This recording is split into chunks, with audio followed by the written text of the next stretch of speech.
नमस्कार मित्रों, मैं आपका दोस्त धर्म सिंह आपके अपने YouTube चैनल साइंस विद धर्म सिंह में आपका स्वागत करता हूं, हार्दिक अभिनंदन करता हूं।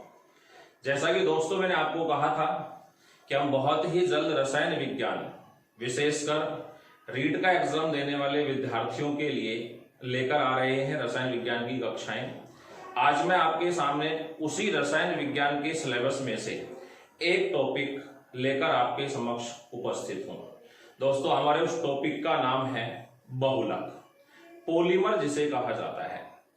पॉलीमर वाला जो टॉपिक है ये अधिकतर एग्जाम्स के अंतर्गत, चाहे वो आपके कोई भी कॉम्पिटिटिव एग्जाम हो, RAS हो, SI हो, राजस्थान पुलिस हो, कोई भी एग्जाम हो, सभी से लगभग इसमें से सवाल पूछे जाते हैं। तो हम दोस्तों बात करते हैं पॉलीमर क्या होते हैं। तो सबसे पहले पॉलीमर जो है उसको हिंदी में कहा जाता है बहुलक। और ये जो शब्द हमने अंग्रेजी का शब्द हम काम में ले रहे हैं पॉलीमर, यह शब्द हमने ग्रीक भाषा से लिया है। यह शब्द हमने कौन सी भाषा से लिया है? ग्रीक भाषा से हमने इस शब्द को लिया है। और ग्रीक भाषा में ये पॉलीमर जो शब्द होता है ये दो शब्दों के मिलने से बना होता है। दो शब्द कौन कौन से हैं? इसके अंतर्गत दो शब्द हैं जिनमें से एक शब्द होता है पोली।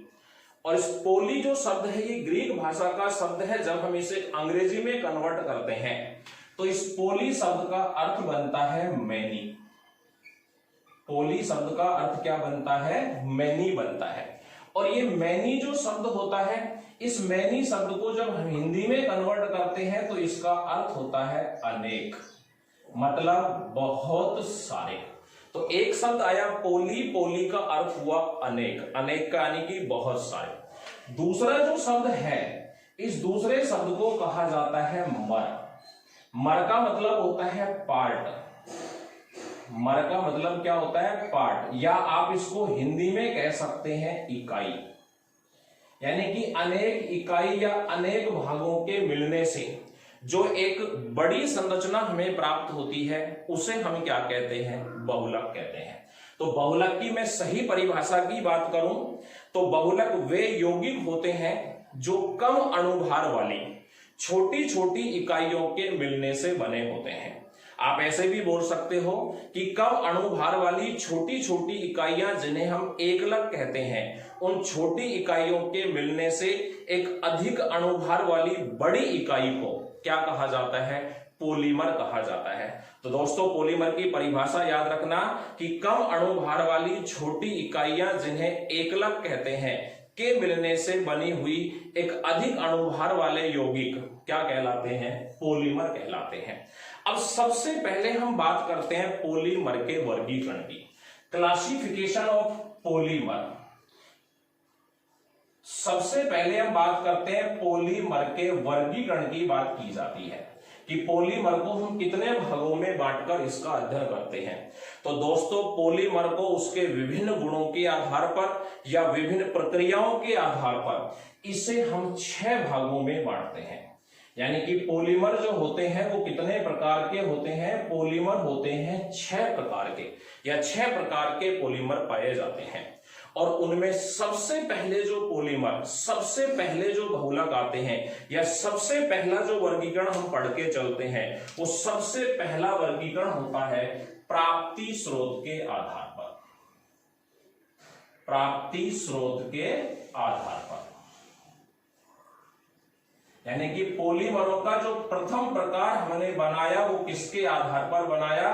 उस पॉलीमर के प्राप्ति स्रोत के आधार पर हमने बनाया। तो सबसे पहला प्रकार हुआ, आप इसको कह सकते हो classification on basis of sources. क्या बोलोगे आप? Classification on basis of sources, यानी कि स्रोत के आधार पर पॉलीमर या बहुलकों का वर्गीकरण। और प्राप्ति स्रोत के आधार पर पॉलीमर जो होते हैं वो 3 प्रकार के पॉलीमर होते हैं। कौन कौन से? सबसे पहले जो पॉलीमर आते हैं प्राप्ति स्रोत के आधार पर वो कहलाते हैं प्राकृतिक बहुलक। सबसे पहले पॉलीमरों को हम क्या नाम देते हैं? प्राकृतिक बहुलक इन्हें कहा जाता है। आप इन्हें नेचुरल पॉलीमर भी कह सकते हैं। आप इन्हें क्या कह सकते हैं, नेचुरल पॉलीमर भी कह सकते हैं। तो वर्गीकरण का प्रथम प्रकार जो था वो था प्राप्ति स्रोत के आधार पर, और प्राप्ति स्रोत के आधार पर बहुलकों को कितने भागों में बांटा गया, 3 भागों में, जिनमें सबसे पहला जो है वो क्या कहलाता है, आपका प्राकृतिक बहुलक, जिसे आप नेचुरल पॉलीमर के नाम से भी जानते हैं।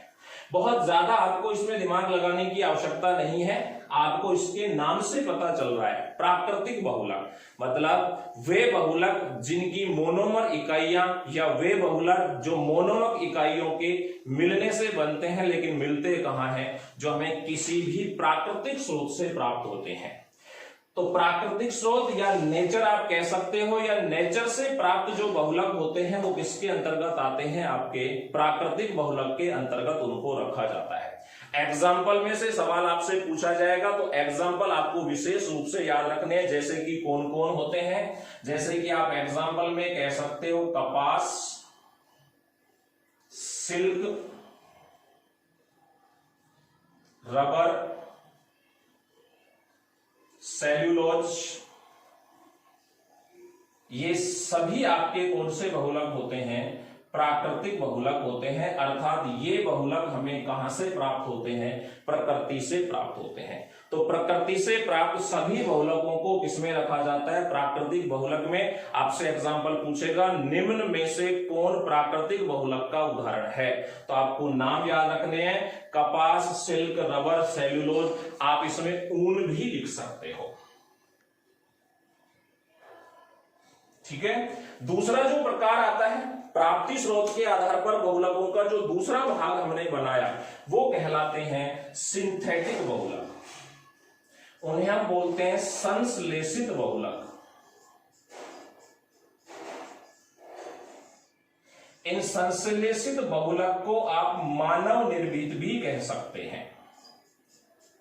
संश्लेषित बहुलक का आप क्या नाम दे सकते हैं, आप इन्हें मानव निर्मित बहुलक भी कह सकते हैं। अंग्रेजी में इन्हें कहा जाता है सिंथेटिक।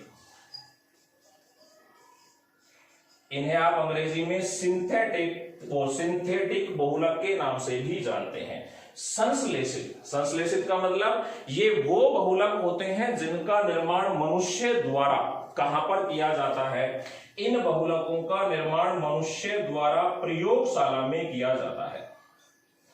तो प्रयोगशाला में मनुष्य द्वारा तैयार जो बहुलक होते हैं वो क्या कहलाते हैं, संश्लेषित बहुलक कहलाते हैं, या उन्हें मानव निर्मित बहुलक कहते हैं। और इन बहुलकों में से भी सवाल आपसे पूछा जाता है इनके उदाहरण से। उदाहरण कौन कौन से हैं, तो एग्जाम्पल के लिए मैं आपको बता देता हूं, जैसे पॉलीथीन, जैसे पॉलीएथीन, पॉलीएस्टर, नायलॉन। नायलॉन काफी प्रकार के होते हैं, नायलॉन 66 भी होता है, नायलॉन 6 भी होता है, पीवीसी। ये जो बहुलक होते हैं ये आपके कहलाते हैं संश्लेषित बहुलक। पीवीसी का नाम आप जानते हैं, मैं आपको बता देता हूं, पीवीसी का पूरा नाम होता है पॉलीवाइनिल क्लोराइड।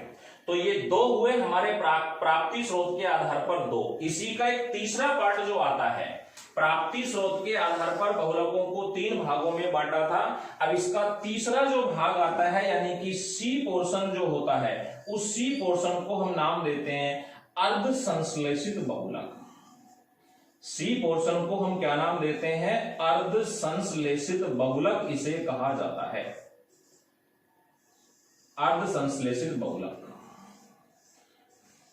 आप इसे अंग्रेजी नाम से जानोगे तो आपको इसका अर्थ भी प्राप्त हो जाएगा, chemically modified natural polymer, natural polymer.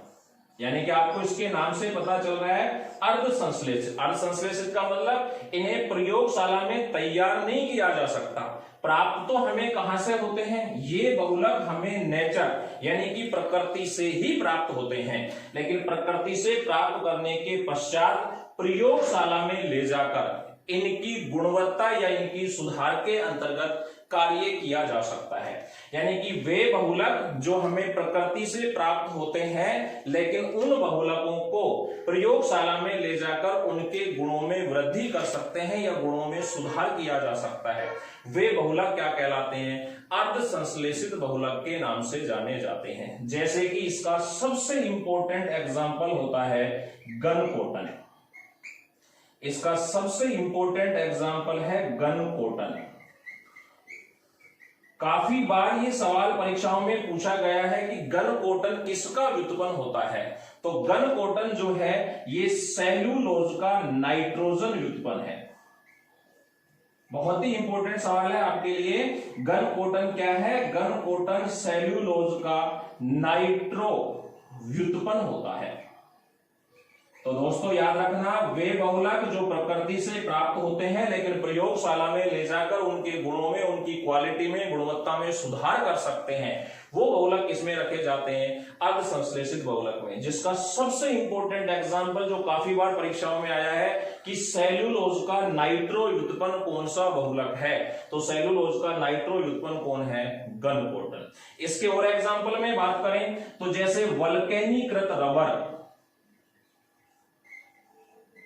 इसके और एग्जाम्पल में बात करें तो वल्केनीकृत रबर।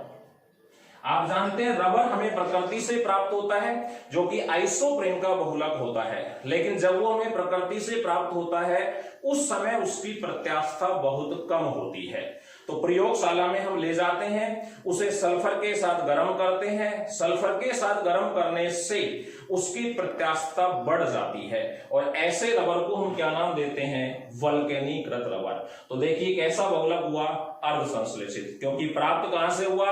प्रकृति से। प्रयोगशाला में ले जाकर उसके गुणों में क्या किया? सुधार किया। इसी तरीके से इसका एग्जाम्पल है सेलाफेन,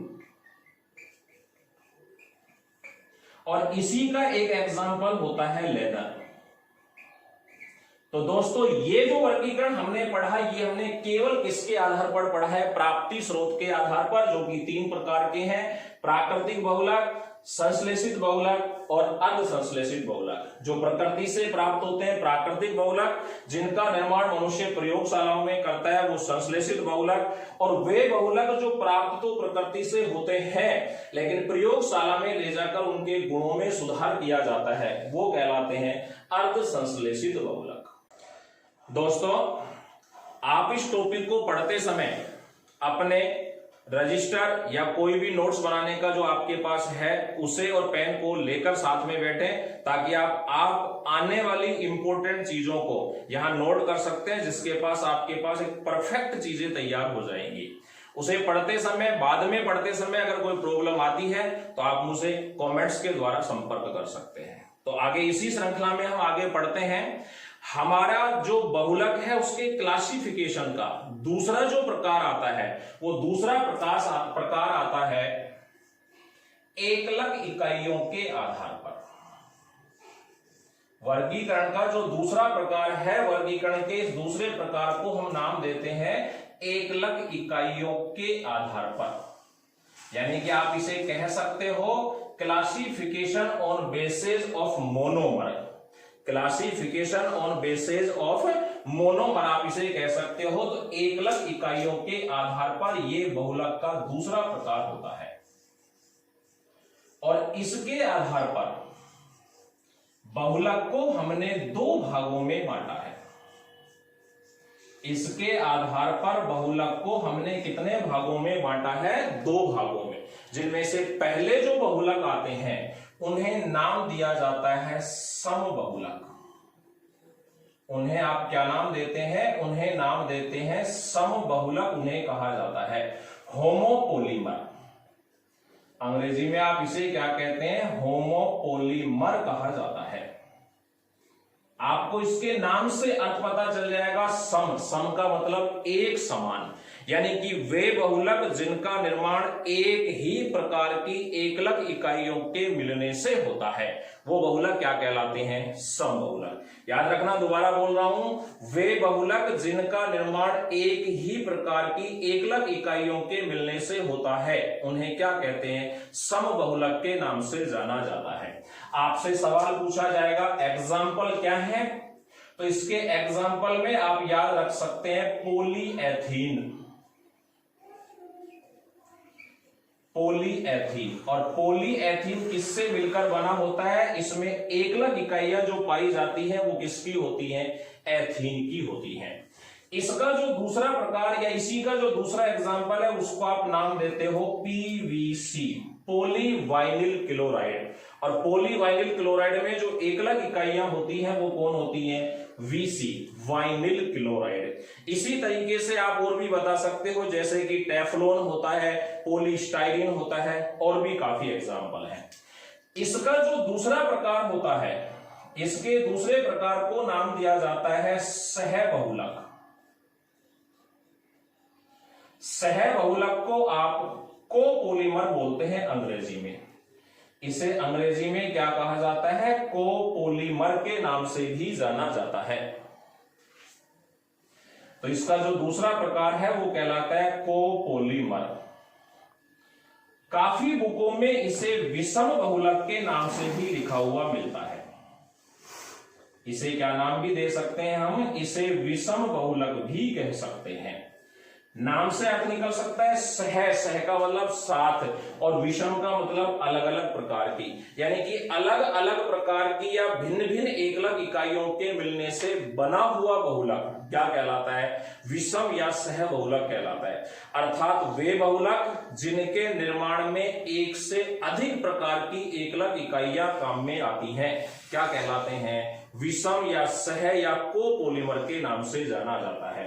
मैं आपसे फिर कह रहा हूं, इसका जो सवाल आपसे पूछा जाएगा वो आपके इसके एग्जाम्पल से पूछा जाएगा। और इसके एग्जाम्पल में नाइलॉन 66,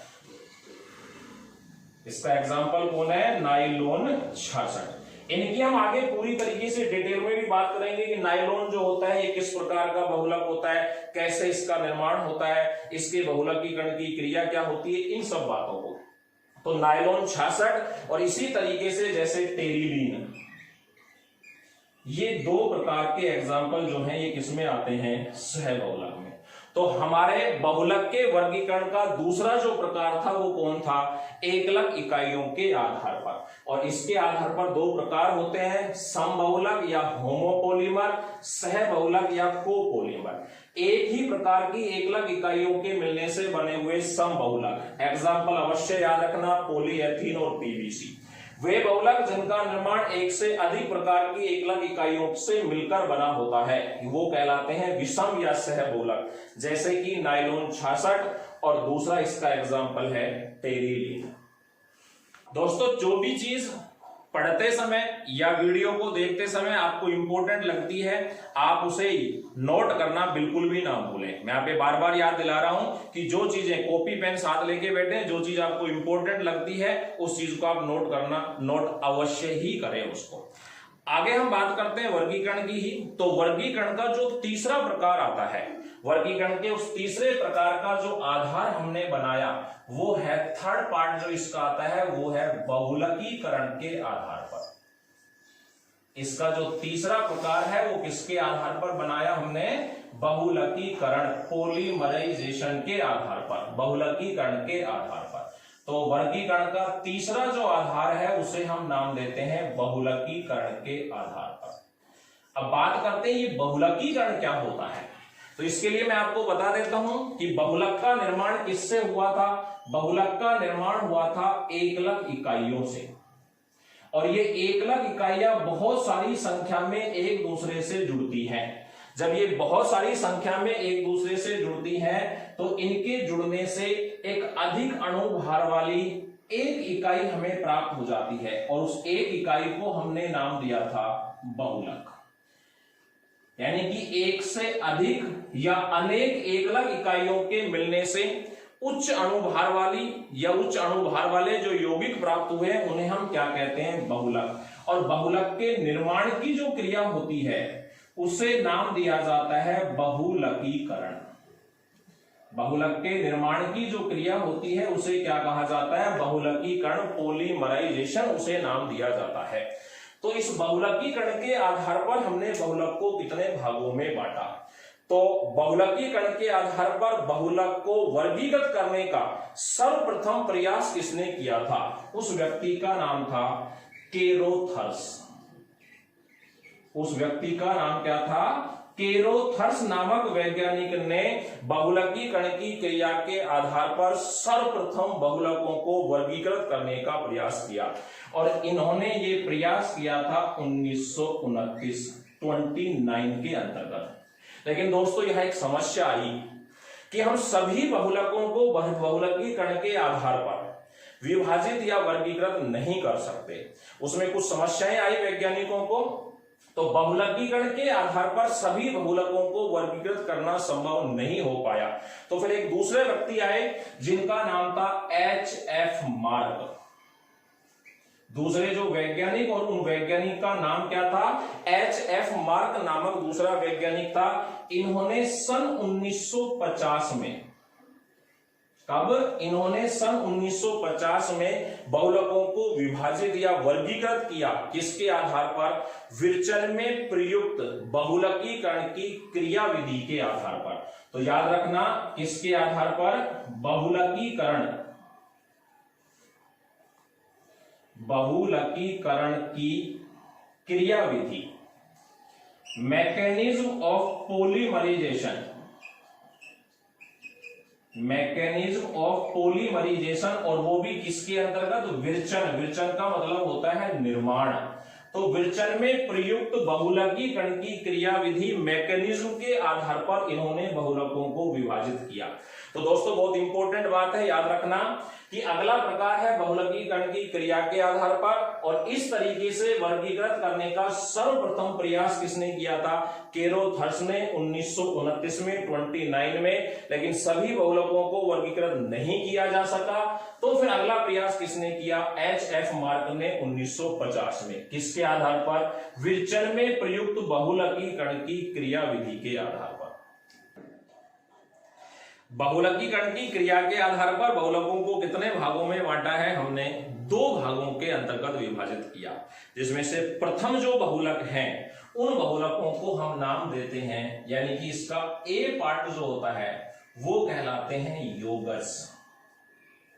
इसका जो पहला पार्ट है वो क्या कहलाते हैं? योगज। इन्हें आप योगात्मक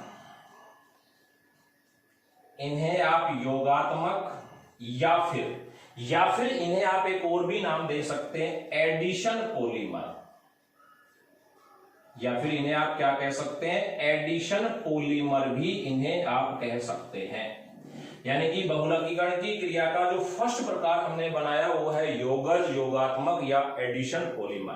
देखिए योगज का मतलब होता है, योग का मतलब जुड़ना, यानी कि वे बहुलक जिनका निर्माण एकलक इकाइयों के परस्पर मिलने से होता है। अब सबसे इंपॉर्टेंट बात कि एकलक इकाइयों के परस्पर मिलने से होता है, लेकिन साथ में कोई भी को प्रोडक्ट, सह उत्पाद या उप उत्पाद हमें प्राप्त नहीं होता है। तो वे बहुलक, याद रखना, वे बहुलक जिनके अंतर्गत कोई भी उप उत्पाद या आप इसे कहोगे को प्रोडक्ट, उप उत्पाद या को प्रोडक्ट का निर्माण जिनके अंतर्गत नहीं होता, वे बहुलक क्या कहलाते हैं? योगज बहुलक कहलाते हैं। यानी कि जिसमें भाग लेने वाली सभी एकलक इकाइयां परस्पर जुड़ जाती हैं और कोई भी छोटा अणु शेष नहीं बचता, ऐसे बहुलकों को हम क्या नाम देंगे? योगज बहुलक कहेंगे। दोस्तों इसमें से एक बहुत ही इंपॉर्टेंट सवाल पूछा जाता है कि जब एकलक इकाइयां परस्पर मिलती जाती हैं तो जो बहुलक हमें प्राप्त होगा उस बहुलक का अणुभार क्या होगा? तो याद रखना, इसमें बहुलक का जो आणविक भार होता है, इसमें बहुलक का जो आणविक भार होगा वो एकलक इकाइयों के आणविक भार का गुणज होता है।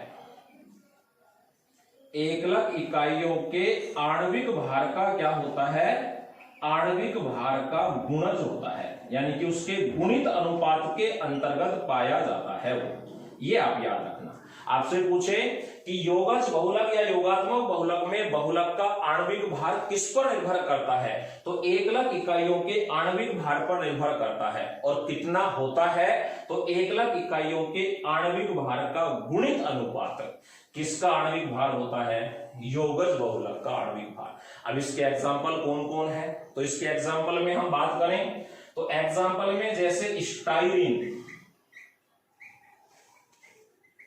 जैसे पॉलीएथीन,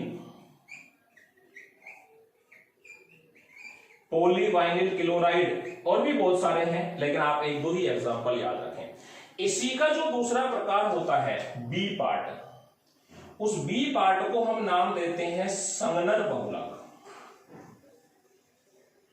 इसी का जो दूसरा प्रकार यानी कि बहुलकीकरण की क्रिया के आधार पर जो हमने बहुलक प्रकार के वर्गीकृत किया, उसमें दूसरा कौन आता है, संगनन बहुलक के नाम से इसको जाना जाता है। इन्हें आप कंडेंसन पॉलीमर भी कह सकते हो, कंडेंसर पॉलीमर के नाम से भी आप इन्हें जान सकते हो। क्या होंगे ये, तो ये वो बहुलक होते हैं जिनका निर्माण एकलक इकाइयों के परस्पर मिलने से होता है और बहुलक बनते समय कोई एक छोटा अणु, कोई एक छोटा अणु का मतलब मैंने ऊपर भी बताया था उप उत्पाद, कोई एक छोटा अणु उप उत्पाद को प्रोडक्ट जिसको आप सह उत्पाद भी कह सकते हो, शेष बचता है या प्राप्त होता है। और यह कौन हो सकता है, तो यह को प्रोडक्ट जो है वो HCl हो सकता है, H2O हो सकता है या फिर कोई एल्कोहल भी हो सकता है।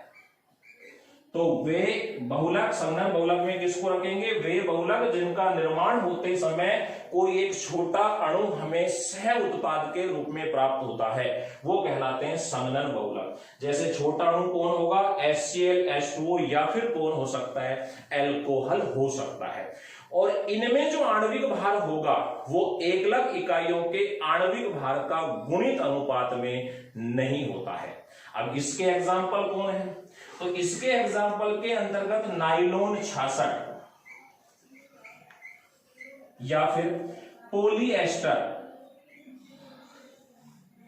नाइलॉन 66 या फिर कौन है, पॉलीएस्टर। तो बहुलकीकरण की क्रिया के आधार पर कितने प्रकार बने, दो, योगज और संगनन। इंपॉर्टेंट बातें मैं फिर बताता हूं, योगज का मतलब जिसमें सभी एकलक इकाइयां परस्पर मिल जाती हैं, कोई भी छोटा उत्पाद शेष नहीं बचता। इसमें प्राप्त जो बहुलक होंगे उनका आणविक भार एकलक इकाइयों के आणविक भार के गुणित अनुपात में होगा। दूसरे कौन है, संगनन बहुलक, वे बहुलक जिनका निर्माण होते समय कोई एक छोटा अणु शेष बचता है, उप उत्पाद के रूप में प्राप्त होता है, क्या कहलाता है, संगनन बहुलक। उत्पाद कौन हो सकता है, तो वो HCl हो सकता है, H2O हो सकता है, एल्कोहल हो सकता है। जैसे कि कौन कौन है, नाइलॉन 66 और पॉलीएस्टर। दोस्तों वर्गीकरण का जो चौथा प्रकार आता है, वो चौथा प्रकार बनाया हमने संरचना के आधार पर। वर्गीकरण का जो चौथा प्रकार बनाया गया है वो किसके आधार पर है, संरचना के आधार पर, यानी कि classification on basis of structure, classification on basis of structure, यानी कि संरचना के आधार पर हमने इसको 4 भागों में बांटा है। और वो 3 भागों में बांटा है। 3 भाग संरचना के आधार पर कितने भागों में वर्गीकृत किया, 3 भागों में। और उनमें सबसे पहला जो आता है ए पार्ट, वो ए पार्ट होता है रेखीय बहुलक। ए पार्ट जो होता है उसका नाम क्या है, उसे कहा जाता है रेखीय बहुलक, उसे कहते हैं। आप इसे लाइनर पॉलीमर बोलते हैं। आप इसे क्या बोलते हैं, लाइनर पॉलीमर के नाम से जाना जाता है। नाम से ही तात्पर्य निकल जाएगा, रेखीय। रेखीय मतलब इसमें संरचना जो होती है वो केवल कैसी होती है, बहुलक जो होता है वो एक सीधी श्रृंखला के रूप में इस प्रकार से व्यवस्थित होता है। और इस प्रकार के जो बहुलक होते हैं उनका घनत्व अत्यधिक होता है। बहुत ही इंपॉर्टेंट बात है, याद रखना कि इनका घनत्व क्या होता है, इनकी डेंसिटी अधिक होती है, इनका घनत्व क्या होता है, अधिक होता है। अब बात करते हैं हम इनकी तनन सामर्थ्य की, तो इनकी तनन सामर्थ्य और गलनांक भी क्या होते हैं, अधिक। तो आप इसकी तनन सामर्थ्य भी याद रखना क्या होती है, अधिक। इनकी तनन सामर्थ्य क्या होती है, अधिक। आपसे गलनांक पूछे इनका, तो इनका गलनांक भी क्या होता है, अधिक। दोस्तों इसमें एक विशेष बात आप याद रखना कि हमने कहा इनकी तनन सामर्थ्य अधिक है, यानी कि जब हम इनको बाहरी बल लगाकर खींचते हैं तो इनके आकार में वृद्धि हो जाती है, लेकिन इनके मध्य कुछ तिर्यक बंध भी पाए जाते हैं। तो जैसे ही बाहरी बल को हटाया जाता है वो तिर्यक बल इन्हें पुनः मूल अवस्था में लेकर आ जाते हैं।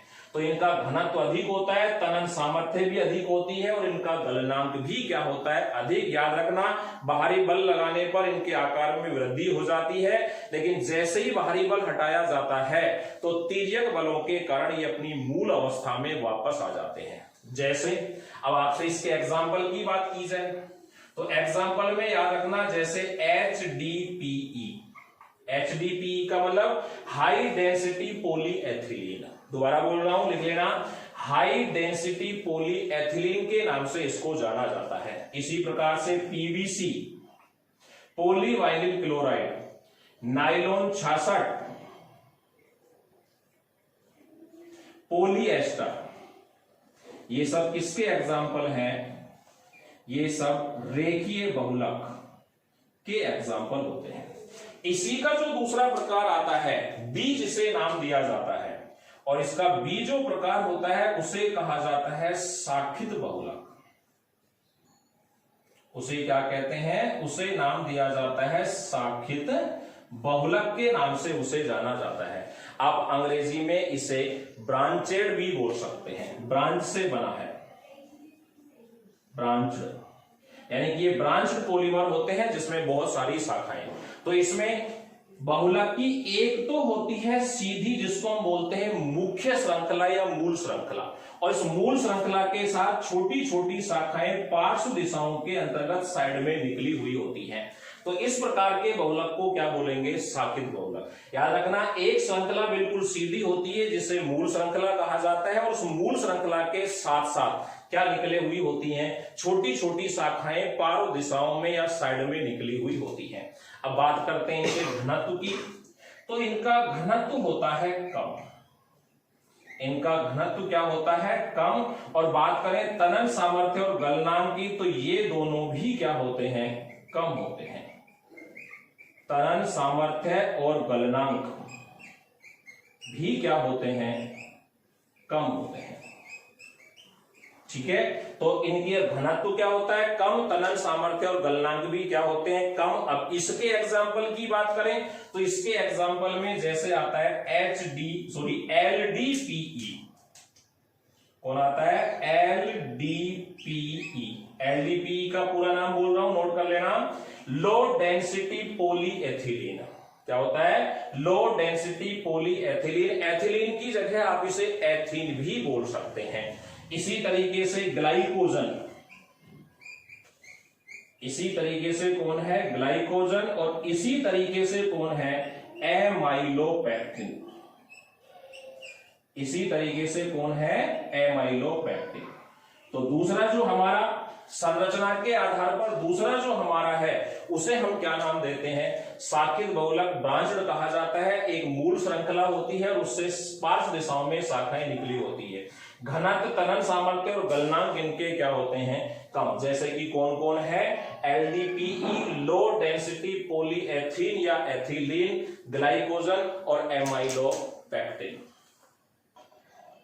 इसके आधार पर जो तीसरा प्रकार हमने बनाया उस तीसरे प्रकार को हम नाम देते हैं तिर्यकबद्ध जाल बहुलक। क्या नाम दिया जाता है उसे नाम दिया जाता है तिर्यकबद्ध जाल बहुलक। उसे नाम देते हैं तिर्यकबद्ध जाल बहुलक। याद रखना, संरचना के आधार पर जो तीसरा प्रकार है उसे हम क्या नाम देते हैं, तिर्यकबद्ध जाल बहुलक। अंग्रेजी में इसे कहा जाता है क्रॉस लिंक्ड नेटवर्क पॉलीमर। मैं लिख भी दे देता हूं, cross linked cross linked network polymer, cross linked network polymer इसे कहा जाता है।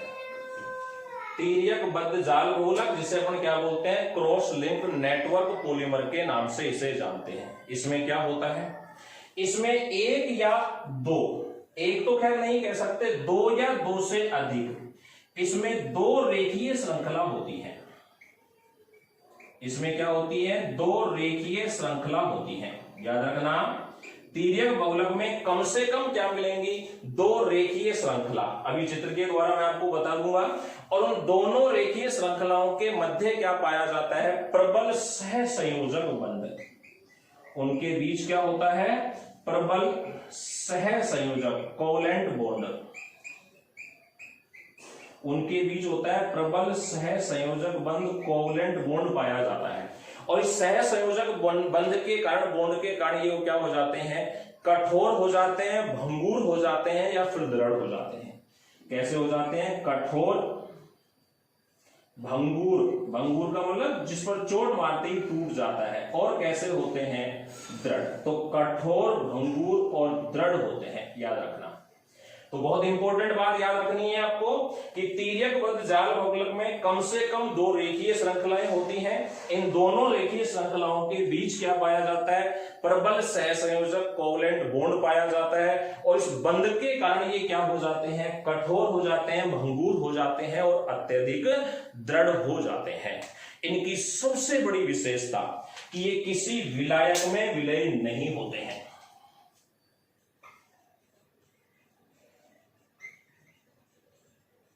ये किसी भी विलायक में विलय नहीं होते। बहुत ही इंपॉर्टेंट बात है कि किसी भी विलायक में विलय ये नहीं होते हैं। लेकिन इससे भी ज्यादा इंपॉर्टेंट बात कि ये विलायक का क्या कर लेते हैं, अवशोषण कर लेते हैं।